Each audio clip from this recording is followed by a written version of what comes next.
স্বাগত আজকের ভোটের ট্রেনে। ভোট আসলেই প্রতিশ্রুতির ফুলঝুরি নেতাদের মুখ থেকে। ভোট ফুরালে ফুরায় প্রতিশ্রুতিও। গণঅভ্যুত্থান পরবর্তী নির্বাচনে ভোটারদের দাবি দেওয়ায় কি কোনো পরিবর্তন আসবে? তাদেরকে দেয়া প্রতিশ্রুতির বা নিশ্চয়তা মিলবে কতটুকু? আজকের ভোটের ট্রেন কথা বলবে এই ইস্যুতে। এই পর্বে আমরা শুনব তৃণমূল মানুষের কথা। বিশ্লেষণের জন্য স্টুডিওতে থাকবেন সুশাসন ও নীতি বিশেষজ্ঞ। আর পুরো আয়োজন জুড়ে আপনাকে সঙ্গ দেব আমি আজহার লিমন। তৃণমূলের চাওয়া এসব বক্তব্যকে আমরা বিশ্লেষণ করতে আজকে আমাদের সঙ্গে উপস্থিত আছেন, আমাদের ভোটের ট্রেন স্টুডিওতে আছেন সুশাসন ও জননীতি বিশেষজ্ঞ ফুয়াদ এম খালিদ। জনাব খালিদ, আপনাকে স্বাগত আজকের ভোটের ট্রেনে। অসংখ্য ধন্যবাদ আজকে অনুষ্ঠানে আমাকে ইনভাইট করার জন্য। Thank you so much. দর্শক, আমরা এই আলোচনায় যাব এবং স্টুডিওতে থাকা এই অতিথির বক্তব্য নেব, কিন্তু তার আগে আজকে আমরা জেনে নেই ভোট রাজনীতি নির্বাচন নিয়ে চলতে আলাপ। আজ গণভোট, নোট অফ ডিসেন্ট, নির্বাচন ও সংস্কার সংশ্লিষ্ট বিভিন্ন বিষয়ে মন্তব্য করেছেন রাজনৈতিক দলের শীর্ষ নেতারা।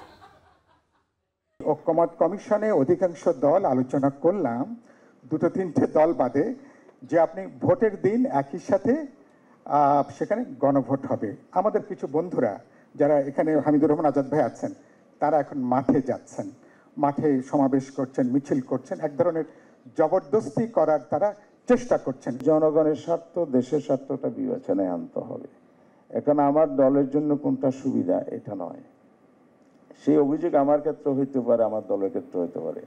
আমরা ভেরি সিনসিয়ারলি অনেস্টলি বলতে চাই, আমরা এটা বিশ্বাস করি, গণভোটটা যদি সেপারেট হয়, আলাদা দিনে হয়, ইলেকশনের আগে হয়, এর অনেকগুলো বেনিফিট আমরা এখান থেকে পাবো। অবশ্যই কারো দলীয় স্বার্থ বাস্তবায়ন করা এই সরকারের কাজ নয়, এবং এ কারণেই বিএনপি এই সরকারের প্রতি কোনো রকম চাপ প্রয়োগ করার পরিবর্তে বরং ভিন্ন মতের জায়গাগুলোতে নোট অফ ডিসেন্ট, এটাকেই বিএনপি ডিসেন্ট ওয়ে বলে মনে করে। ভোটারদের দাবি দেওয়া বিষয়কে সম্প্রসারণ করতে শুরুতেই বিশেষজ্ঞের কাছে যাব। দর্শক, আগে জানিয়েছি আজ আমাদের সঙ্গে যুক্ত আছেন সুশাসন ও জননীতি বিশেষজ্ঞ এবং governance, innovation and public policy reform বিষয়ক পরামর্শক প্রতিষ্ঠান ট্রেসের প্রধান নির্বাহী ফুয়াদ খালিদ হোসেন। ফুয়াদ এম খালিদ হোসেন, আপনাকে ধন্যবাদ আজকের এই ভোটের ট্রেনে যুক্ত হওয়ার জন্য। স্বাগত আপনাকে ধন্যবাদ। আজকে আমরা দেখলাম যে আমরা দেখালাম যে ওইখানে অনেক অতিথি ছিল, সব দলের নেতারা ছিল, এবং আপনারা জনতার ইশতেহার নামে একটা অ্যাপ্লিকেশন উদ্বোধন করলেন। এখন প্রথম যে প্রশ্ন হলো যে ভোট আসলে রাজনীতিকরা এই মানুষের ইশতেহার, মানুষের দাবি দেওয়া, তারা নিজেরাও প্রতিশ্রুতি দেন। এই আপনারা এনজিও যারা বিভিন্ন গবেষণা প্রতিষ্ঠান, তারাও কথা বলেন, কিন্তু ভোট শেষ হলে এই আলোচনাগুলো অনেকটা শেষ হয়ে যায় ভোটারদের পক্ষ থেকে, সব পক্ষ থেকে। এই যে ভোটারদের দাবি দেওয়া কেন শুধু প্রতিশ্রুতির ফুলঝুরিটা থেকে যায়? এটার আসলে এখানে প্রধান সমস্যা কোনটি? আসলে যে প্রধান যে সমস্যাটা হয়, সেই সমস্যাটা অ্যাড্রেস করার জন্যই আমরা আজকের যে অনলাইন সিস্টেম চালু করছি, দুটি অনলাইন সিস্টেম, একটা হচ্ছে জনতার ইশতেহার, একটা হলো ইলেকশন প্রমিস ট্র্যাকার। তো মেইন সমস্যাটা আপনি যেটা বলেছেন যে ভোটের আগে আমাদের রাজনৈতিক দলগুলো অনেক ধরনের প্রতিশ্রুতি দেয়, কিন্তু সমস্যাটা হচ্ছে এই যে প্রতিশ্রুতি উনি দিলেন, এটাকে ট্র্যাক করার জন্য কোনো মেকানিজম নাই। ধরেন একজন রাজনৈতিক দলের নেতা, আজকেও যারা আমাদের প্রোগ্রামে ছিলেন, তারা অনেক ধরনের প্রতিশ্রুতি দিয়েছেন, কথা বলেছেন, কিন্তু এরপরে যখন ওনারা ইলেকশন ইশতেহার দিবেন, সেখানে অনেক ধরনের তারা কমিটমেন্ট করবেন, প্রতিশ্রুতি করবেন, কিন্তু এই প্রতিশ্রুতিগুলো যাতে একটা স্ট্রাকচার হইতে, যাতে আমরা দেখতে পারি, ট্র্যাক করতে পারি যে কতটা বাস্তবায়ন হয়েছে, কতটা বাস্তবায়ন হয় না, কোনটা উনি উল্টা দিকে চলে গেছেন, কোনটা ক্যান্সেল করেছেন, বা কোনটা উনি শুরুই করেন নাই, তাহলে পুরা সিস্টেমটাকে একটা স্ট্রাকচার ওয়েতে নেমে এসে আমরা একটা প্রমিস ট্র্যাকার সিস্টেম ডিজাইন করেছি। ব্যাপারটা এরকম যে আমরা যদি প্রত্যেকটা প্রতিশ্রুতি বিভিন্ন ভাগে ভাগ করি, যেমন স্বাস্থ্য, শিক্ষা, চিকিৎসা, এরপরে হচ্ছে পাবলিক সার্ভিস, বা হচ্ছে গভর্নেন্স, ইনোভেশন, যাই বলি না কেন, প্রত্যেকটাকে আমরা 5টা ক্যাটাগরিতে ভাগ করব। কোনটা শুরু হয়েছে, কোনটা কমপ্লিট হয়েছে, কোনটা শুরু হয় নাই, কোনটা কমপ্লিটলি ডিফারেন্ট হতে চলে গেছে, প্রতিশ্রুতি ভঙ্গ হয়েছে। তো আমরা বিশ্বাস করি আপনি যে প্রশ্নটা করেছেন যে প্রতিশ্রুতির ফুলঝুরি দেখা যায়, কিন্তু তারপরে বাস্তবায়ন হয়েছে কিনা সেটা আসলে বাস্তবতার আলোকে অনেক সময় দেখা নিরীক্ষণ করা সম্ভব হয় না। কিন্তু আমাদের এই সিস্টেমের মাধ্যমে, প্রমিস ট্র্যাকারের মাধ্যমে, আমরা ক্রমাগত যারা ক্ষমতায় আসবে তাদেরকে আমরা স্মরণ করতে পারবো যে those of the things you made commitment and you told that you will deliver this sort of commitment of things. তো সেই ধরনের বিষয়ে আমরা আসলে এই প্রমিস ট্র্যাকারটা তৈরি করছি। আমরা আশা করছি বাংলাদেশের রাজনীতিতে এই প্রমিসটা একটা গুণগত পরিবর্তন নিয়ে আসবে। আপনারা আশা করছেন? কিন্তু জনাব খালিদ, এটা তো অনলাইন ভিত্তিক, মানে যেখানে আমাদের দেশের একটা বিরাট অংশের ভোটার কিংবা মানুষের এই ইন্টারনেট লিটারেসি, ইন্টারনেট ব্যবহারের অত বেশি সক্ষমতা, কিংবা এখানে তো ইনপুট দিতে হবে সে কি চায়, এটা পর্যবেক্ষণের জন্য ওই ধরনের একটা লিটারেসি বা সক্ষমতার দরকার হবে। সেখানে যখন একটা বড় ধরনের গ্যাপ আছে, তখন আসলে এটা কতটা কাজ দেবে? এখানে দুইটা বিষয় বলি আমি। প্রথম, আমরা আজকে দুইটা সিস্টেম লঞ্চ করেছি, উদ্বোধন করেছি। একটা হচ্ছে জনতার ইশতেহার। সেখানে আপনি সব ধরনের মানুষ, আপনার শ্রমিক, কৃষক হইতে আরম্ভ করে বা হচ্ছে শহুরে পিপল, তারপর সরকারি চাকরিজীবী, বেসরকারি চাকরিজীবী বা শিক্ষক, কর্মকর্তা, কর্মচারী, সব ধরনের মানুষ এখানে ওপিনিয়ন দিতে পারবে। তো সেখানে আপনার কোশ্চেন যেটা বলেছেন সেটা ইজ ভেরি ভ্যালিড, কারণ বাংলাদেশে এখনও ইন্টারনেটের অ্যাক্সেসের হারটা হচ্ছে 50% একটু উপরে, 56%-এর মতো। তো এখানে আমরা এই প্রবলেমটা অ্যাড্রেস করার জন্য শুধুমাত্র ইন্টারনেট না, ইভেন যাদের হাতে মোবাইল আছে, আমরা দেখেছি বিবিএস এর লেটেস্ট যে ডেটা অনুযায়ী প্রায় 97% মানুষের ঘরে, মানে প্রত্যেকটা যাদের ঘর আছে একটা মোবাইল ফোন আছে। সুতরাং এই মোবাইল ফোনে চাইলে হচ্ছে ওনারা ইনপুট দিতে পারবে। কোশ্চেন হচ্ছে আসলে তারা রেডি কিনা। সো এখন আপনি এইটা প্রথম অংশটা আমি যদি জনতার ইশতেহার, এখানে আসলে যারা হচ্ছে একটু এডুকেটেড বা লিটারেট, যারা একটু শিক্ষিত সমাজের, তাদের জন্য একটু ইজিয়ার। বাট ব্যাপারটা ইনক্লুসিভ এই সেন্সে, এখানে অফলাইনেও কাজ করা অনেক সিস্টেম আছে। যদি কোনো পলিটিক্যাল পার্টি এই সিস্টেমটা নেয়, তাহলে তারা তাদের স্বেচ্ছাসেবক দিয়ে, দলীয় কর্মী দিয়ে তারা হচ্ছে মাঠে মহল্লায় কিউআর কোড ইনপুট দিয়ে বা মানুষের কাছে শুনে ইনপুট দিতে পারবে। সুতরাং এই সিস্টেমটা ইনক্লুসিভ। কিন্তু সেকেন্ড যে সিস্টেমটা আপনি বললেন, আমি যেটা বলতে চাচ্ছি প্রমিস ট্র্যাকার, এখানে আসলে মানুষের মতামতটা প্রমিস ট্র্যাকার নির্বাচন পরে নেওয়া হবে না, নেওয়া হবে মানে একটা পর্যায়ে গিয়ে হয়তো। কিন্তু এখানে মূলত হচ্ছে যে প্রিসেট ডেটা, পলিটিক্যাল পার্টি নির্বাচনের আগে যে কমিটমেন্টগুলো করেছেন সেই কমিটমেন্টগুলো অনুযায়ী অ্যাসেসমেন্টটা করা হবে। সুতরাং যাদের হাতে ইন্টারনেট আছে বা যারা দেখতে পারবেন সবাই ওখানে অ্যাসেসমেন্ট করতে পারবেন যে আসলে। দুইটা প্রশ্ন, আপনি বললেন যে পলিটিক্যাল পার্টিগুলো নিতে পারে, পলিটিক্যাল পার্টিগুলো মানে নিলে আপনারা তাদেরকে দেবেন, মানে এটা কি সেবামূলক হবে কিনা? আর পলিটিক্যাল পার্টি যখন এখানে ইনপুট দেবে, তাদের দলীয় নেতা কর্মীরা দেবে, তখন কি আসলে প্রকৃত চিত্র উঠে আসবে কিনা? তখন তো ম্যানিপুলেট হওয়ার চান্স থেকে যায়। রাইট, আপনি সঠিক কথাই বলছেন। এখন বিষয় হলো যে প্রত্যেকটা সিস্টেমের কিছু লিমিটেশন আছে। যেহেতু আমাদের জনগণ এখনও 100% ইন্টারনেট সার্ভিসের আওতায় আসে নাই বা 100% লিটারেসি আমাদের এখনও অ্যাচিভ হয় নাই, তো সেক্ষেত্রে হচ্ছে এই চ্যালেঞ্জটা এখনও থাকবে। কিন্তু আমরা পলিটিক্যাল পার্টি, আপনি যে ফার্স্ট কোশ্চেনটা করেছেন, আমরা আসলে এইটা ওপেন করে দিতে চাই। যে কোনো পলিটিক্যাল পার্টি, যে কোনো ক্যান্ডিডেট, এটা আপনার যদি আমি বলি, এটা আসলে কিছু ইউনিক বিউটি রয়েছে। একটা বিষয় হচ্ছে এটা শুধুমাত্র কেন্দ্রীয়ভাবে না, এটা হচ্ছে প্রত্যেকটা 300 আসনের জন্য, প্রত্যেকটি নির্বাচনী এলাকার জন্য চাইলে এটা কাস্টমাইজ করা সম্ভব। আমরা সেই অপশনটা এখানে রেখেছি।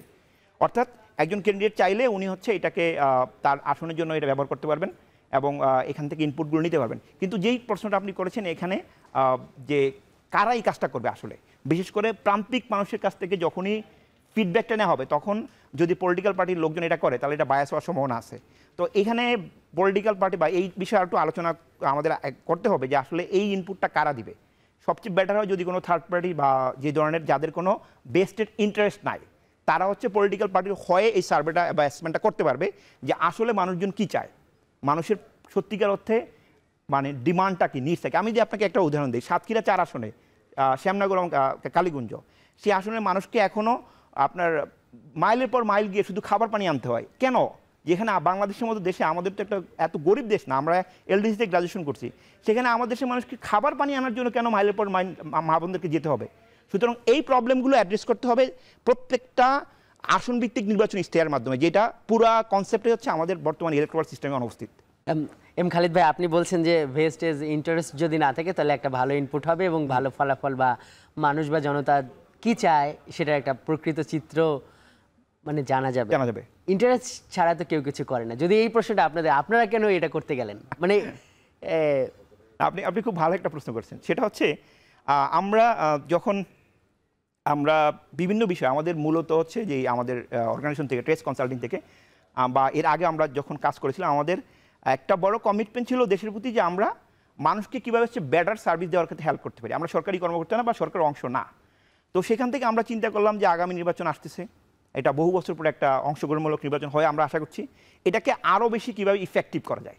তখন থেকে আমাদের মাথায় আসলো যে নির্বাচন manifesto can be a great tool. কারণ থিওরিটিক্যালি বা আইডিয়ালি নির্বাচন ম্যানিফেস্টো হচ্ছে এমন একটা জিনিস যে আপনি ধরুন, আমি বিএনপি, আমি জামাত, আমি এনসি বা অন্য দল, আমি ভোটারকে বললাম যে আমি যদি ক্ষমতায় আসি তাহলে তোমাকে হচ্ছে this is the things I will deliver. তাহলে দেন ভোটাররা এখান থেকে পিক করবে যে বিএনপি এটা দিচ্ছে, জামাত এটা দিচ্ছে, এনসিপি এটা দিচ্ছে বা অন্য দল এটা দিচ্ছে, আমি কাকে ভোট দেবো। তাহলে তো আমরা চিন্তা করলাম যে ইলেকশন ম্যানিফেস্টোটা এখন যেটা হয়, আসলে মানুষ ইলেকশন ম্যানিফেস্টো থেকে ভোট দেয় না, কারণ হচ্ছে মানুষের মতামত নিয়ে ইলেকশন ম্যানিফেস্টো তৈরি করা হয় না।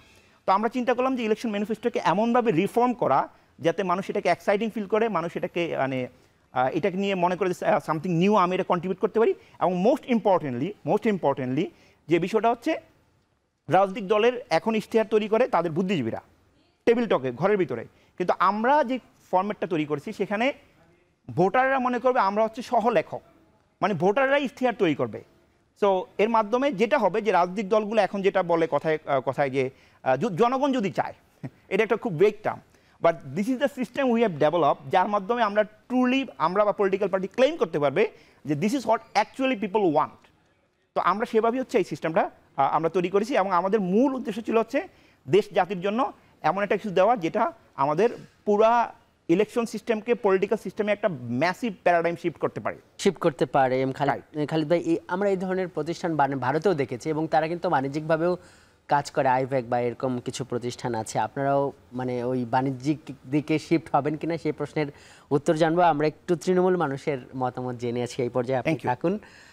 আমরা এই নিয়ে আরও কথা বলবো। ভোটারদের দাবি দেওয়ার এই আলোচনাকে এবার আমরা নিয়ে যেতে চাই তৃণমূলে।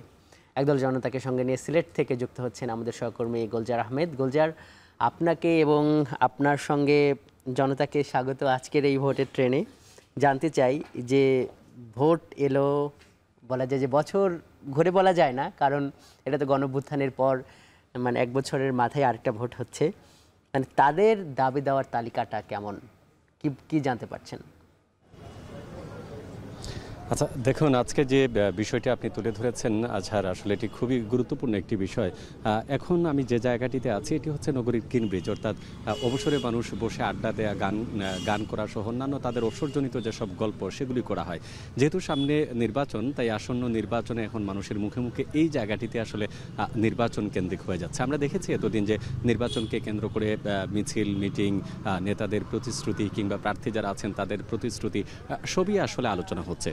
তো এই ব্যাপারে আমরা কথা বলার জন্য এখানে নির্দিষ্ট আমাদের কোনো মানুষ নেই, যাদেরকে পেয়েছে আমরা এই মুহূর্তে আমরা সাথে নিচ্ছি। আমরা এখানে বেশ কিছু মানুষ রয়েছেন, তার মধ্যে বেশ তরুণ ভোটার রয়েছেন। আমরা জানতে চাইবো তাদের কাছে আসলে এই যে সামনের যে নির্বাচন নিয়ে তারাই বা কী ভাবছেন, কিংবা প্রার্থী যারা প্রতিশ্রুতি দেবেন অথবা তাদের যে ম্যান্ডেটটা থাকবে সেটি আসলে কি হতে যাচ্ছে এবং তারা কি ভাবছেন।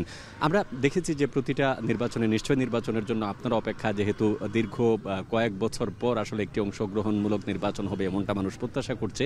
এই যে নতুন ভোটার হিসেবে আপনি কিভাবে দেখছেন যে একজন প্রার্থী তিনি ইশতেহার ঘোষণা করেন, এই ইশতেহারে স্থানীয় যে সমস্যাগুলি থাকে সেগুলি আসলে প্রাধান্য পায় কিনা?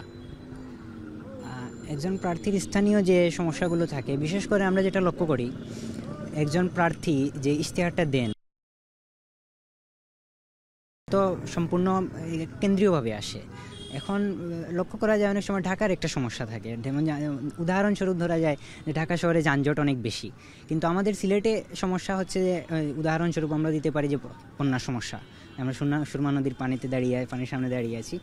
এখন ওই দুটো সমস্যা একসাথে মানে সাদৃশ্য হয় না, যার কারণে দেখা যায় যে নির্বাচনী ইশতেহারটা আসে কিন্তু ওই যে সব জায়গার সমস্যাগুলো একই রকম হয় না, যার কারণে যে সমস্যাগুলোর সমাধানের থেকে ওই ইশতেহার আসে, ইশতেহার চলে যায়, আর ওই যা আছে সেই আগের মতোই আর কি রয়ে যায়।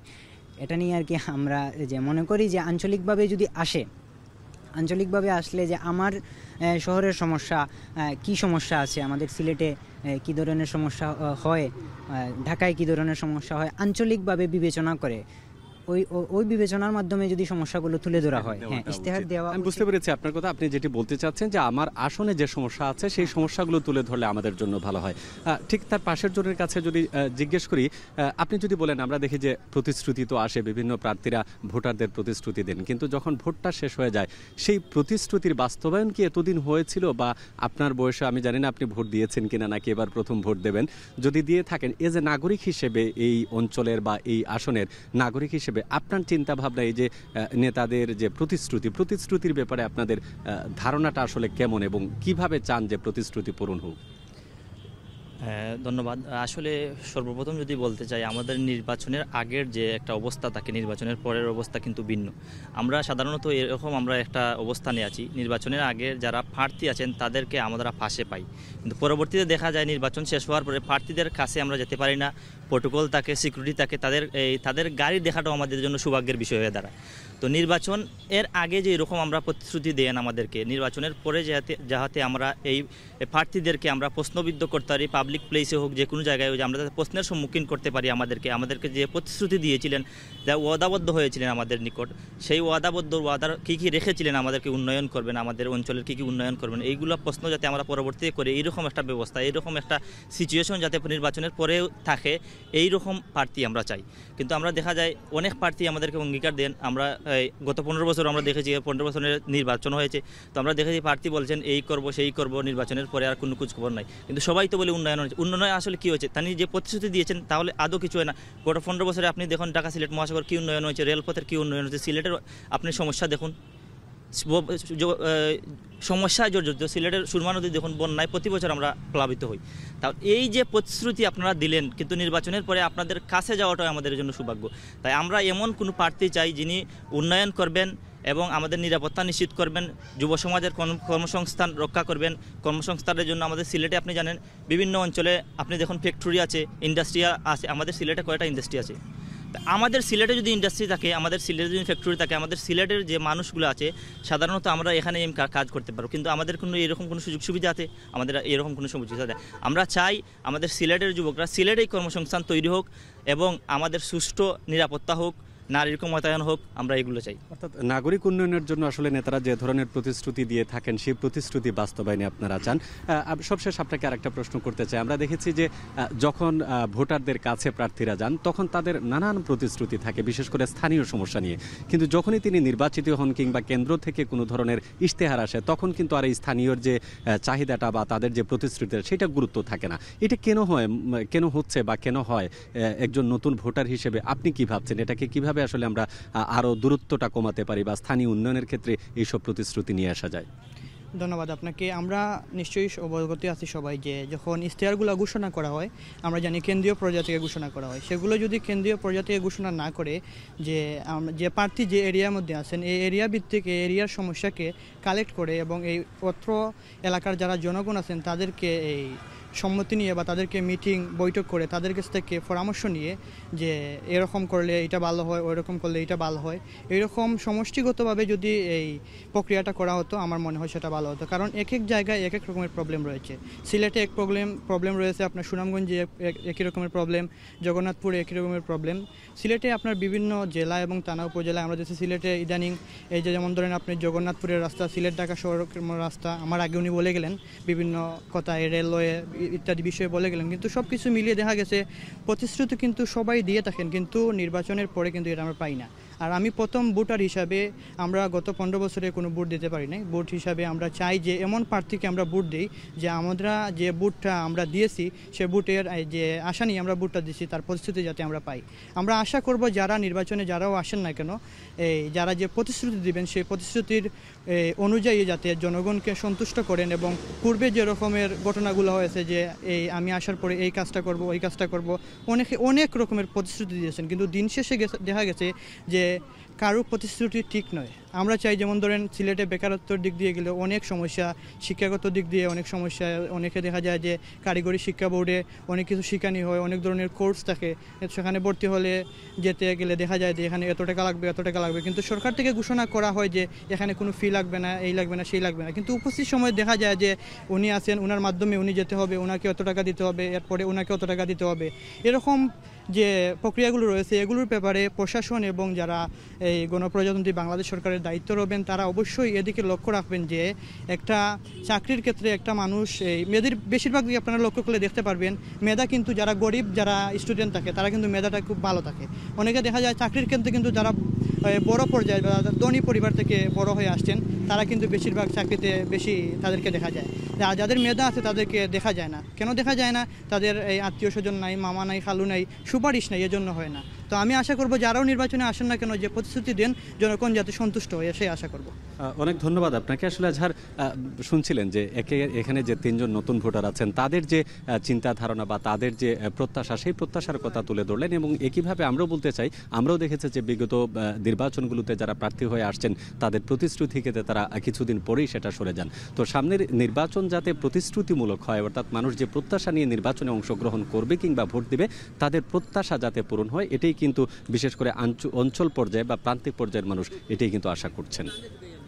জি গুলজার, ধন্যবাদ আপনাকে। দর্শক, সহকর্মী গুলজার আহমেদ সিলেট থেকে যুক্ত হয়েছিলেন জনতাকে সঙ্গে নিয়ে। তারা জানাচ্ছিলেন এতক্ষণ তাদের ভোট নিয়ে তাদের মতামত এবং অভিব্যক্তির কথা। দর্শক, এ পর্যায়ে যাচ্ছে একটু বিরতিতে, সঙ্গে থাকুন। RICL TMX, যুগের পর যুগ স্থাপনা থাকে মজবুত। VRM প্রযুক্তির RICL TMX। বিরতির পর স্বাগত। দেখছেন ভোটের ট্রেন, সরাসরি আলোচনায় চলে যাচ্ছি। দর্শক, যেটি শুরুতেই বলছিলাম যে আমাদের সঙ্গে আজ উপস্থিত আছেন সুশাসন ও জননীতি বিশেষজ্ঞ জনাব ফুয়াদ এম খালিদ হোসেন। খালিদ ভাই, আমরা জনতার মতামত দেখছিলাম সিলেট থেকে, তারা জানাচ্ছিল কয়েকটা বিষয় তাদের মতামতে উঠে আসছে।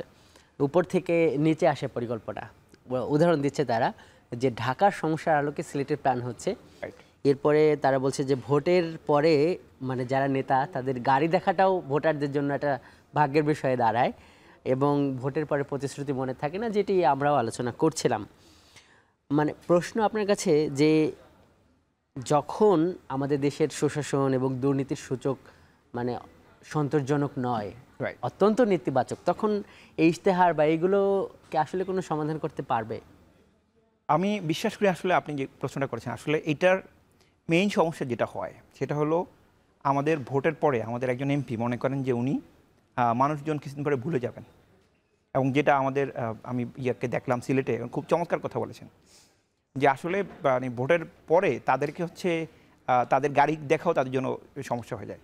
তা আমার মনে হয় এইগুলোর একটা বড় কারণ হচ্ছে কোনো অ্যাকাউন্টেবিলিটি বা হচ্ছে কোনো মেকানিজম থাকা, যার মাধ্যমে এমপি যিনি নির্বাচিত হয়েছেন তাকে ক্রমাগত মনে করিয়ে দেওয়া আপনি কিন্তু এই 15টা বা 20টা কমিটমেন্ট করেছেন এই সিলেটের জন্য, সিলেটে 1 আসনের জন্য, সুতরাং আপনাকে এগুলো মেনে চলতে। এখন প্রশ্ন হচ্ছে গিয়ে এখন উনি যে নির্বাচনের আগে যে কমিটমেন্ট করেছেন এগুলো তো কোথায় লেখা থাকে না বা কোথাও কোনো পত্রিকা থাকে বা কোনো একসাথে থাকে না, কিন্তু আমরা যে সিস্টেমটা তৈরি করছি প্রমিস ট্র্যাকার, সেখানে একটা জায়গা যেমন সিলেট 1 আসনে যখন ভোটারে ক্লিক করবেন তখন উনি দেখতে পারবেন যে মিস্টার এক্স উনি হচ্ছে ওখানে 20টা প্রমিস করেছেন এবং 20টা প্রমিসের ভিতরে উনি 1টা বা 2টা পালন করেছেন বা 4টা পালন করেছেন, বাকিগুলো উনি করেন নাই। তখন যখন এই ধরনের আমরা যেটা চিন্তা করি যদি এরকম হয় যে সিলেটে বা প্রত্যেকটা নির্বাচনী এলাকায় 6 মাস পরে বা 1 বছর পরে পরে একটা রিভিউ বা ইভ্যালুয়েশন হয় সিভিল সোসাইটির উদ্যোগে বা অন্য যে কোনো উদ্যোগে, যে আসলে এমপি উনি কত পার্সেন্ট উনি প্রতিশ্রুতি উনি বাস্তবায়ন করেছেন। এবং আরেকটা চমৎকার আইডিয়া আমি আপনাকে দেই, সেটা হলো আমরা প্ল্যান করছি যে প্রমিস ট্র্যাকের আলোকে একটা গভর্নেন্স অ্যাকাউন্টেবিলিটি ইন্ডেক্স তৈরি করা, অর্থাৎ সরকার কতটুকু তার প্রমিস বাস্তবায়ন করলো বা এমপি কতটুকু প্রমিস বাস্তবায়ন করলো, এবং সে আলোকে এবং সরকারের যে অ্যানুয়াল ডেভেলপমেন্ট যে ফান্ডটা আছে সেটা ইফেক্টিভলি কতটুকু বাস্তবায়ন করলো, সিটিজেন এনগেজমেন্ট সহ একটা ওয়েটেড অ্যাভারেজ দিয়ে স্কোরিং করা, যেমন আউট অফ 100 উনি কত পাচ্ছেন, এবং ঠিক সেমভাবে প্রত্যেকটা এমপির জন্য এই ধরনের স্কোর করা। তাহলে যেটা হবে আমরা হয়তো বা একটা প্রসেস হতে পারে যে ঘোষণা করা হবে, যেমন টাইম ম্যাগাজিন ঘোষণা করে person of the year, MP of the year, এরকম কিছু ঘোষণা করা হতে পারে। তাহলে যেটা হবে বা top 10 MP of the year, তাহলে একটা হেলদি কম্পিটিশন হবে। তো ঘুরে ফিরে আমরা একই কথায় আসি যে আমরা এমন একটা মেকানিজম ক্রিয়েট করতে চাই যার মাধ্যমে এমপি হওয়ার পরেও মানে বেসরকারিভাবে এগুলো কতটা গুরুত্ব পাবে, এগুলো যদি মানে সরকারিভাবে এগুলোকে গুরুত্ব যদি না দেওয়া হয় তখন আসলে কি হবে? এটা আসলে ডিপেন্ড করতেছে, আমি মনে করি এখানে আপনাদের বড় একটা ভূমিকা রয়েছে মিডিয়া যদি এটা সঠিকভাবে এটাকে প্রেজেন্ট করতে পারেন এবং এটা গুরুত্বটা উপস্থাপন করতে পারেন জাতির সামনে যে হোয়াই আমরা হচ্ছে কেন অ্যাকাউন্টেবিলিটি বা এটাকে ট্র্যাক করার মেকানিজম থাকবে না। প্রমিস ট্র্যাকার কিন্তু আমাদের দেশের না, শুধু আমাদের দেশে না, আমরা দেখেছি অস্ট্রেলিয়াতে আছে এই ধরনের কনসেপ্ট, কানাডাতে আছে, ইউএসএ আছে, তো বিভিন্ন নামে আছে, বাট আমরা আমাদের মতো ইনক্লুসিভ ওয়েতে যে প্রত্যেকটা আসন সহ প্রত্যেকটা প্যারামিটার সহ এভাবে হয়তো কোথাও হয় নাই। সুতরাং আপনারা যদি এই কনসেপ্টটাকে সাংবাদিকরা এটাকে পপুলার করেন বা মিডিয়াগুলো এটাকে পিক করে, তাহলে সেইটা কিন্তু দেশের জন্য একটা বড় ধরনের কন্ট্রিবিউশন রাখতে পারবে আমি বিশ্বাস করি। যেটি মানে আপনারা তো গবেষক, আপনারা গবেষণা করেন, মানে বাংলাদেশের কোন কোন খাতে আসলে মানে এই প্রতিশ্রুতি বেশি দেওয়া হয় কিংবা প্রতিশ্রুতি বা দাবি দেওয়া চাহিদার ব্যাপারগুলো আছে, কোন কোন খাত সবচেয়ে মানে ঝুঁকিপূর্ণ অবস্থায় আছে? আমি যদি অর্থনীতির কথা বলি, যেমন আমাদের আনএমপ্লয়মেন্ট রেট একটা বিষয়, আর ওভারঅল যদি আমি আরেকটু মানে স্টেপ ব্যাকে যাই, যেমন ধরেন আমাদের ইকোনমিটা হচ্ছে কিন্তু এক্সপোর্ট লেড গ্রোথ, কিছুটা এক্সপোর্ট লেড গ্রোথ প্লাস হচ্ছে আমাদের রেমিটেন্স ফরেন কারেন্সির উপরে, এবং আমাদের ওভারঅল ইনভেস্টমেন্টটা হচ্ছে খুব বেশি কিন্তু হয় না আমাদের, বা ফরেন ডিরেক্ট ইনভেস্টমেন্টের ক্ষেত্রে আমাদের দেশে অনেক সমস্যা হয়েছে। এখন আমি যদি আপনাকে একটা ডেটা বলি, এনবিআর 2022 সালে এনবিআর যে টিআরএস ছিল, সেখানে দেখা গেছে আমাদের দেশে পণ্য খালাস করতে সমুদ্রপথে 11 দিন সময় লাগে। আর দিস ইজ ইনসেইন। আপনি পৃথিবীর অন্য দেশগুলোর সাথে তুলনা করলে ওয়ার্ল্ড ব্যাংকের যে সর্বশেষ ডুইং বিজনেস ইন্ডিকেটর ছিল, যেটা সম্ভবত 2020 সালে সর্বশেষ ছিল, সেখানে একটা ইন্ডিকেটর আছে ট্রেডিং অ্যাক্রস বর্ডার, যার মানে যেটা বোঝায় যে আপনি পণ্য খালাস করতে বা রপ্তানি আমদানি রপ্তানির ক্ষেত্রে আপনি কতটুকু সময় নিচ্ছেন। সেখানে আমাদের ইন্ডিকেটর ছিল 176, একেবারে নিচের দিকে। তো এটা কেন হবে? তো এই ধরনের জায়গাগুলোতে সরকার যতই কমিটমেন্ট করুক, আমি যদি আপনাকে বলি, বাংলাদেশে যে কোনো বাণিজ্যমন্ত্রী আসার পর প্রথম বলে উনি আমি জিনিসপত্রের দাম কমাবো। এরপরে যে কথা উনি বলে বা বলার চেষ্টা করে আমি হচ্ছে এক্সপোর্টটাকে ডাইভার্সিফিকেশন করবো বা প্রমোশন করবো, তাহলে কিন্তু এই ধরনের জায়গাগুলোতে কিন্তু আমরা দেখি এক্সপোর্ট ডাইভার্সিফিকেশন বা হচ্ছে জব ক্রিয়েশন বা প্রাইভেট সেক্টরের যে জব ক্রিয়েশন বা প্রাইভেট সেক্টর লেড গ্রোথটা, এগুলো কিন্তু হচ্ছে না। আর আরেকটা বিষয় হলো, আমি ওভারঅল যদি বলি, আমার মনে হয় সবচেয়ে বেশি অবহেলিত হচ্ছে যারা হচ্ছে বিভিন্ন আসনের ভোটাররা, তৃণমূল। আমি যে একটা উদাহরণ দিই, ধরেন আমার ব্যক্তিগত নিজের নির্বাচনী এলাকা ছিল একসময় ভোলা 3, এখন হচ্ছে ভোলা 4। কেন হয়েছে এটা? নদী ভাঙনের কারণে। গত 20, 25, 30 বছর ধরে ভোলাতে নদী ভাঙন একটা নাম্বার 1 প্রবলেম। এখন যদিও কিছুটা সলভ হয়েছে, কিন্তু এই প্রবলেমকে অ্যাড্রেস করার জন্য ক্যাপাসিটি, রিসোর্স কোনো কিছুই কিন্তু লোকাল পর্যায়ে না, এটা উপর থেকে আসতে হবে। ওখানে ভোলা যারা এমপি হয়েছেন তারা সবসময় কমিটমেন্ট করেছেন যে আমি ঢাকার সাথে হচ্ছে ভোলার আমি যোগাযোগের ব্যবস্থা করব, বা হচ্ছে ভোলার ভিতরে কী বলে এটাকে আমি নদী ভাঙনের ব্যবস্থা করব, কিন্তু এটা উনি কমিটমেন্টটা রাখতে পারেন না বা রাখেন নাই। তো সেক্ষেত্রে এই জায়গাগুলোতে একটা বড় বিষয় যে আমাদের সবসময় হলো তৃণমূল বা মার্জিনাল পিপুলগুলো মানে প্রতিশ্রুতি না রাখার ক্ষেত্রে সবচেয়ে বেশি মাত্রায় বঞ্চিত হয় বা তারা উপকৃত হয়। যে জনাব খালিদ, আপনার কাছে আবার আসবো। আমরা এই পর্যায়ে আরেকটি মতামত দেখে আসতে চাই। আমরা এবারে যাচ্ছি সাভারে, তৃণমূল মানুষের সঙ্গে কথা বলে সেখানকার জনতার ইশতেহার পাঠিয়েছেন বা মতামত পাঠিয়েছেন আমাদের সহকর্মী হুমায়ুন কবির। সাভার থেকে ভোটের ট্রেনে যুক্ত হচ্ছি আমি হুমায়ুন কবির। গণঅভ্যুত্থান পরবর্তী ফেব্রুয়ারি নির্বাচন নিয়ে সাধারণ মানুষ কি ভাবছেন, তারা কেমন প্রার্থী চাচ্ছেন এবং যারা নির্বাচিত হবেন তাদের কাছে তাদের প্রত্যাশাই বা কি, চলুন জেনে আসি কি ভাবছেন সাধারণ ভোটাররা। যেহেতু বিগত ফ্যাসিস্ট সরকারের আমলে সাভারের কোনো উন্নয়ন হয়নি, তাকে তিনি যেন অবশ্যই সাভারের উন্নয়নের দিকে খেয়াল রাখেন। বিগত দিনে ফ্যাসিস্ট হাসিনা এই শিক্ষা ব্যবস্থাকে একেবারে ধ্বংস করে দিয়ে গেছেন। যারা নির্বাচিত হবেন তারা যেন অন্তত এই শিক্ষা ব্যবস্থাকে নিয়ে মান উন্নয়ন করার জন্য, শিক্ষা ব্যবস্থার জন্য এগিয়ে যায়, এটা যেন কাজ করে, তাদের কাছে আমার একটা প্রত্যাশা। আমাদের সাভার পৌরসভায় বর্জ্য ব্যবস্থাপনা অত্যন্ত খারাপ অবস্থা আছে। আমরা চাই স্থায়ীভাবে এই বর্জ্য ব্যবস্থাপনা সমাধান করার জন্য মাদক মুক্ত, সন্ত্রাস মুক্ত, চাঁদাবাজ মুক্ত এবং হকাস মুক্ত সাভার চাই। সাভারও আসলে একটা ময়লার ভাগাড়ে পরিণত হয়েছে এবং সাভারও আসলে নির্দিষ্ট কোনো ময়লার ডাম্পিং স্টেশন নেই। আমরা আশা করব যে এমপি নির্বাচিত হবে, সে ময়লার নিষ্কাশনের জন্য সুনির্দিষ্ট একটা স্থান নির্ধারণ করবে এবং পরিষ্কার পরিচ্ছন্ন সাভার আমাদের উপহার দেবে। যে নির্বাচিত হয়ে আসবে তাদের কাছে আমাদের একটাই প্রত্যাশা, আমরা মাদক মুক্ত সাভার চাই, চাঁদাবাজ মুক্ত সাভার চাই। যেই নির্বাচিত হয়ে আসুক তার কাছে আমার জোর দাবি থাকবে বিগত দিনের মতন যাতে না হয়। আমরা মসজিদ, মাদ্রাসা, স্কুল, কলেজ, এই শিক্ষা প্রতিষ্ঠানগুলো, এই দলীয় প্রতিষ্ঠানগুলোতে যাতে কোনো দলীয়করণ না থাকে, এই দিকটা লক্ষ্য রাখতে হবে। এই ঢাকা 19 আসন থেকে সংসদ সদস্য নির্বাচিত হবেন, জনপ্রতিনিধি নির্বাচিত হবেন, তার কাছে আমাদের প্রত্যাশা তিনি এই শিক্ষা ব্যবস্থার উন্নয়ন করবেন এবং পরিবেশের উন্নয়ন করবেন এবং স্বাস্থ্য ব্যবস্থার উন্নয়ন করবেন। শুধু দলীয় প্রতিশ্রুতির বাস্তবায়ন নয়, স্থানীয় ভোটারদের প্রত্যাশা গণঅভ্যুত্থান পরবর্তী নির্বাচনে সরকারে যেই আসুক না কেন তারা যেন সাধারণ মানুষের সুখ দুঃখ এবং সম্ভাবনা নিয়ে কাজ করেন। হুমায়ুন কবির, এখন সাভার। দর্শক, ভোটের ট্রেনের সময় হলো আরও একটি বিরতির, সঙ্গে থাকুন।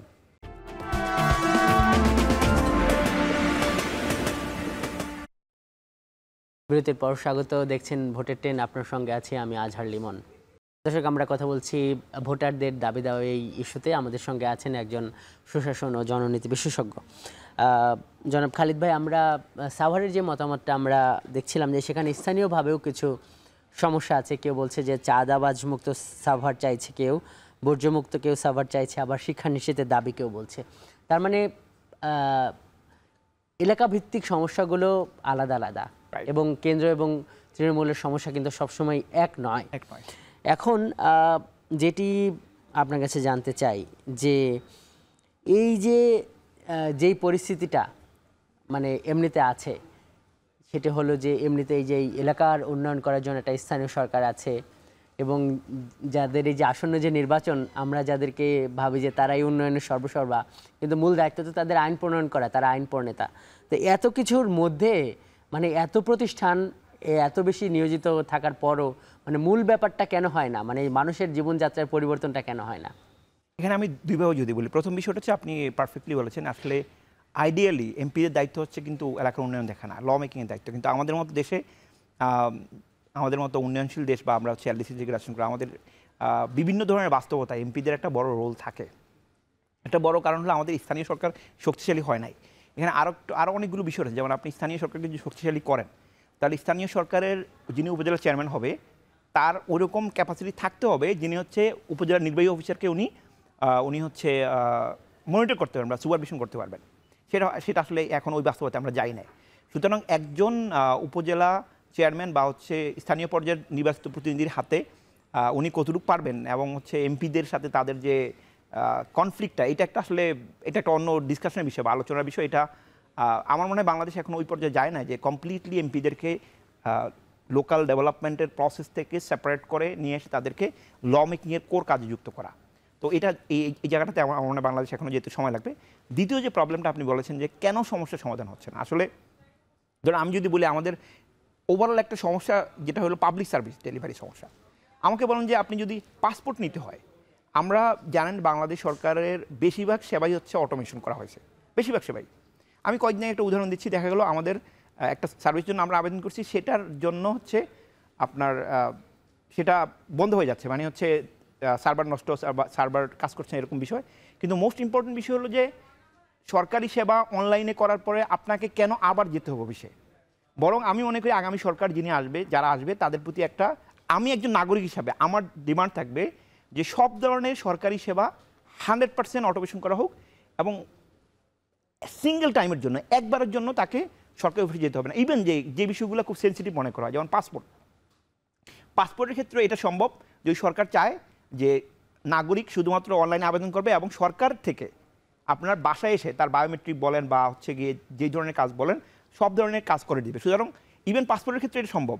ভূমি অফিসে যদি আপনি দেখেন মানুষের কী পরিমাণ ভোগান্তি একটা ভূমি অফিসে কাজ নেওয়ার জন্য, অনলাইন করা হয়েছে কিন্তু তাদেরকে যেতেই হচ্ছে। সব সার্ভিসে আমি যদি এই মুহূর্তে নাম বলতে চাই না, একটা করে আপনাকে বলি যে খুব কম সার্ভিস আছে যে একবারও আপনি অনলাইনে আবেদন করেন কিন্তু কোনো না কোনোভাবে তারা আপনাকে সরকারি অফিসে ডেকে নিয়ে যাচ্ছে। সুতরাং এইটার জন্য আমার মনে হয় যে নেক্সট সরকার যে আসবে তাদের নির্বাচন ইশতেহারে একটা শক্ত কমিটমেন্ট থাকা উচিত, ভেরি স্পেসিফিক্যালি, যে আমি নির্বাচিত হলে মানুষকে সরকারি অফিসে যাওয়াটা বন্ধ করব। মানুষের আর সরকারি অফিসে যেতে হবে না, বরং সরকার হচ্ছে আপনার কাছে চলে আসবে যদি আপনার প্রয়োজন হয়। তো সেটা সম্ভব যদি একটা এই যে কনসেপ্ট, এই যে ধারণা, এই ধারণা কিন্তু বাংলাদেশে নতুন নয়। আপনার যদি মনে থাকে যে 2008 সালে এই যাদের গণঅভ্যুত্থানের মুখে পতন হয়েছে তারা 2008 সালে সম্ভবত বলেছিল দিনবদলের সনদ, তারপরে বলেছিল ডিজিটাল বাংলাদেশ, মানে ডিজিটাল বাংলাদেশ হয়ে গেছে এরকম মতো একটা ন্যারেটিভ ছিল। জি, মানে তখন এটা নতুন কিভাবে না, এখন আমি যদি আপনাকে এটা যেমন আমরা একটা প্ল্যান করছি টেস্ট কনসাল্টিং থেকে যে প্রত্যেকটা অনলাইন সার্ভিস ধরে যে এটা আসলে কতটুকু অনলাইন, সেই অ্যাসেসমেন্টটা কিন্তু হয় না।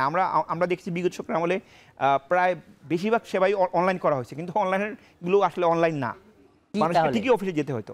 তাহলে এই অ্যাসেসমেন্টটা বাংলাদেশে এখনও কোনো সিভিল সোসাইটি বা কেউ করে নাই যে মানে একটা সার্ভিস সত্যিকার অর্থে কতটুকু অনলাইন, কোন সার্ভিসের ক্ষেত্রে জনগণকে স্টিল সরকারি অফিসে যেতে হয়। তাহলে যদি এরকম হয় যে আমরা যদি 3 মাস পরে বা 6 মাস পরে বা 1 বছর পরে একটা রিপোর্ট দিতে পারি যে আসলে এই সার্ভিসটা হচ্ছে সরকারের, যেমন হচ্ছে বিভিন্ন অফিসগুলো যে সার্টিফিকেট, লাইসেন্স, পারমিটগুলো ইস্যু করে সেগুলা পাওয়ার জন্য মানুষকে কয়বার সরকারি অফিসে যেতে হয় বা যেতে হয় কিনা। তো আপনি যেটা কথা বললেন যে এই প্রতিশ্রুতি দেওয়ার পরে হচ্ছে কিন্তু মানুষকে অফিসে বা হিউম্যান টাচে যেতে হয়েছে, তার মানে হচ্ছে ওই অ্যাসেসমেন্টটা হয় নাই গত 15 বছরে বা যে সরকারের আমলে। কিন্তু এই ধরনের কেউ বলে নাই যে আপনি ডিজিটাল বাংলাদেশ বলেছেন কিন্তু সত্যিকার অর্থে ডিজিটাল কতটুকু হয়েছে ওইটার কোনো রকম মানে স্ট্রাকচার ওইতে অ্যাসেসমেন্টটা করা হয় নাই। কিন্তু তখনও তো অনেক এনজিও কাজ করেছে, মানে ধরেন অনেক গবেষণা প্রতিষ্ঠান কাজ করছে, আপনারা এখন কাজ করতে চাইছেন বলা কেন হলো না? সেটা আসলে ডিফারেন্ট করে ভেরি ডিফিকাল্ট টু, তারা ওটা কেন করে নেয়, কিন্তু মানে আমার মনে হচ্ছে এটা আমাদের একটা পার্সোনাল কমিটমেন্ট, আমরা এটা চেষ্টা করব যে হচ্ছে এই অনলাইন সার্ভিসের নামে আসলে সত্যিকার অর্থে অনলাইন হচ্ছে কিনা এবং মানুষকে কয়বার ফিরে যেতে হচ্ছে, এই অ্যাসেসমেন্ট আমরা করব। খালিদ ভাই, যেটা মানে গণঅভ্যুত্থান পরবর্তী অনেকেরই প্রত্যাশা অন্যরকম, প্রত্যাশায় অনেক কিছু যোগ হয়েছে, প্রত্যাশার পারদ একটু বেড়েছে, হ্যাঁ বেড়েছে বলা যায়, উচ্চতায় অনেক কিছু চাওয়া হচ্ছে, কিন্তু দেখুন যে এইভাবে এখনও নানা ক্ষেত্রে নানান দুর্নীতি দেখা যাচ্ছে এবং মনে করা হচ্ছে যে অন্য নির্বাচনের মতো এবার নির্বাচনেও কালো টাকার একটা মানে দৌরাত্ম্য থাকবে। জি, তো যখন একজন ভোটার কালো টাকা বা এই ধরনের লোভে টাকার বিনিময়ে ভোট বিক্রির যে রেওয়াজটা, যে কালচারটা, যে অপরাধটা, এটা অব্যাহত থাকলে তখন এত আলাপ আলোচনার আসলে মানে তখন এই ইশতেহার কতটা পূরণ হচ্ছে, এই ট্র্যাকার বা এইগুলো আসলে কতটা গুরুত্ব রাখে? এই জায়গাটাতে আপনি মানে you caught me off guard. এটা আসলে এই জিনিসটা হলো এটা খুবই গুরুত্বপূর্ণ বিষয়, কারণ হচ্ছে আমাদের মানুষ যদি টাকার বিনিময়ে হচ্ছে ভোট দেয়, এটা হওয়া উচিত না। তাহলে আসলে এই কনসেপ্ট সুশাসন বা গভর্নেন্স বা ট্র্যাকার এগুলো আসলে কিছুই কাজ করবে না। তো সেই ক্ষেত্রে আমার মনে হয় আমাদের বাংলাদেশের মানুষ এখন অনেক বেশি সচেতন। আপনি যদি একজন আমাদের শ্রমজীবী মানুষ, আমাদের সম্মানিত রিস্কাওয়ালা ভাইদের বা মানুষের কাছে কথা বলেন, তারা দেখবেন অনেক বেশি সচেতন। কিন্তু তো হয়তো এমন যে কালো টাকার যে প্রভাবটা এখনও চলে গেছে বিষয়টা তা না, কিন্তু এইটা ডেফিনেটলি আমাদের নির্বাচন ব্যবস্থায় এটা স্টিল একটা big problem and red flag. যে সবশেষ যে প্রশ্ন করতে চাই, আজকে দেখা গেল যে প্রায় প্রতিটি দল থেকেই প্রতিনিধি আপনাদের ওই অনুষ্ঠানটাতে ছিল, আজকে আপনারা যেটি করলেন। এই যে প্ল্যাটফর্ম বা এগুলোর বাস্তবায়নের জন্য কি আপনারা রাজনীতিকদের সাথে যোগাযোগ রাখছেন? এবং যে প্রশ্নটা শুরুতে করেছিলাম যে আসলে আপনারা এটা কেন করছেন, বিভিন্ন দেশে যেটা দেখা যায় সেভাবে আপনাদের বাণিজ্যিকভাবে এটা শিফট হওয়ার ভবিষ্যতে সুযোগ আছে কিনা? না, এটা হচ্ছে কি আমাদের ট্রেস কনসাল্টিং থেকে এইটা আমাদের বাণিজ্যিকভাবে কোনো কাজ করার বা বাণিজ্যিক এটাকে ওয়েতে কনভার্ট করার কোনো আমাদের চিন্তাভাবনা নাই। এটা কিন্তু বিষয় হলো যে funding is a big issue. আমরা যে জায়গায় নিয়ে আসছি এখান থেকে পরবর্তী স্টেপে নেওয়ার জন্য এখানে ফান্ডিং প্রয়োজন হবে। এখানে অনেকগুলো অপশন হতে পারে, কোনো একটা এখানে দুইটা ভাগ, একটা হচ্ছে প্রমিস ট্র্যাকারে ডেফিনেটলি পলিটিক্যাল পার্টি ফান্ডিং করতে পারবে না, কনফ্লিক্ট অফ ইন্টারেস্ট। এটা ক্রাউড ফান্ডিং হতে পারে, যেটা বাংলাদেশে মডেলটা বিতর্কিত, অথবা হচ্ছে কোনো ডেভেলপমেন্ট পার্টনার বা কেউ যদি ফান্ডিং করে এই প্রসেসটাতে। আরেকটা বিষয় হলো জনতার ইশতেহার যে কনসেপ্টটা, যেখানে হচ্ছে জনগণের ওপিনিয়ন নিয়ে আসা, সেটা হয়তো পলিটিক্যাল পার্টিরা চাইলে তারা ইউজ করতে পারে। এবং এটা শুধুমাত্র নির্বাচন কেন্দ্রিক না এবং জাতীয় নির্বাচন না, আপনি যদি এটাকে সিটি কর্পোরেশন নির্বাচন বলেন বা অন্য নির্বাচন করেন, ইভেন যে কোনো একটা বিষয়ে আমি দেশের বাইরে একবার দেখেছিলাম, একটা রোড বানানো হবে কিনা এইটার জন্য একটা হচ্ছে তারা সার্ভে বা অ্যাসেসমেন্ট করে, পাবলিক ওপিনিয়ন নেয়। যদি এই সিস্টেমটাকে একটু ডিফারেন্ট হইতে কনভার্ট করে, যেমন আমাদের এই সিস্টেমে কিন্তু ন্যাশনাল আইডি যুক্ত না, যদি ন্যাশনাল আইডি যুক্ত করে সত্যিকার অর্থে একটা ডেটাবেস তৈরি হয়, যে ভেরিফাইড ডেটাবেস, যে আমি মিস্টার ফুয়াদ আমি সত্যি এখানে ইনপুটটা দিচ্ছি, তাহলে কিন্তু সরকার যে কোনো বিষয়ে ওপিনিয়ন নেওয়ার আগে একটা অনলাইনের মাধ্যমে সার্ভে করে বা অ্যাসেসমেন্ট করে নিতে পারবে। তো যে বিষয়টা আমি বললাম, এটা আসলে এখানে হচ্ছে আমাদের funding will be the big issue. সেখানে সেই বিষয়গুলো নিয়ে আলোচনা আমাদের এক্সপ্লোর করতে হবে, যে এটাকে কীভাবে সার্ভাইভ করা যায় এবং সাস্টেনেবিলিটি এনশিওর করা যায়। বাট ওভারঅল আমি আপনাকে ওয়ান সেন্টেন্সে বলতে পারি, ট্রেস আমরা কনসেপ্টটা দিয়েছি, ইন্টেলেকচুয়াল সাপোর্ট দিচ্ছি, ফান্ডিং হয়তো এখানে একটা অংশ, যে অংশটা পলিটিক্যাল পার্টি ইউজ করবে সেটা তারা করতে পারে তাদের পার্টির জন্য, আবার যেটা হচ্ছে ওভারঅল গভর্নেন্সের জন্য প্রমিস ট্র্যাকার, এখানে হচ্ছে ক্রাউড ফান্ডিং হতে পারে বা ডেভেলপমেন্ট পার্টনার হতে পারে, অথবা অন্য যে কোনো হতে পারে। ফুয়াদ খালিদ হোসেন, আপনাকে অনেক ধন্যবাদ আজকের এই ভোটের ট্রেনে যুক্ত হওয়ার জন্য। আপনাকেও ধন্যবাদ। আমি রিয়েলি এনজয় করছি, বিশেষ করে যারা তৃণমূল থেকে যে কনসেপ্টগুলো দিয়েছেন, এবং আপনি বুঝতে পারছেন তারা আসলে পলিটিক্যালি খুবই এডুকেটেড, সুতরাং আগামী নির্বাচনটা একটা এক্সাইটিং নির্বাচন হবে। জি, ধন্যবাদ আপনাকে। দর্শক, এই ছিল আজকে আমাদের ভোটের ট্রেনে, এতক্ষণ সঙ্গে থাকার জন্য ধন্যবাদ আপনাকেও।